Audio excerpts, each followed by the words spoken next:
అక్కడ దేవుడు మానవుల నుండి రెండు విషయాలలో మానవులు మరి పర్ఫెక్ట్గా ఉండాలని కోరుతున్నాడు. అంత మహోన్నతులైన దేవుడు మానవుల దగ్గర నివాసం చేస్తాను అంటున్నాడు. నలిగిన వారిని ఆయన ఉజ్జీవింప చేస్తాను అంటున్నాడు.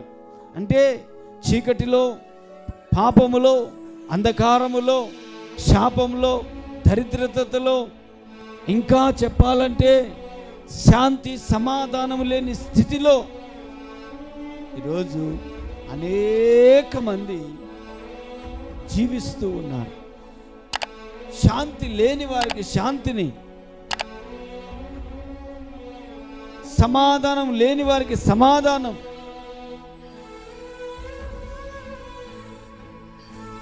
అవన్నీ ఇవ్వాలని ఆయన ఏం చేస్తున్నాడు తెలుసా? దేవుడే మానవుని దగ్గరికి దిగి వస్తూ ఉన్నాడు. అర్థమవుతుందా? దేవుడే మానవుని దగ్గరికి దిగి వస్తూ ఉన్నాడు. కారణం ఏంటయ్యా అంటే ఆయన కోరుకున్న లక్షణాలు ఎవరిలో అయితే ఉన్నాయో వారి దగ్గరికి ఆయన దిగి వచ్చే దేవుడు.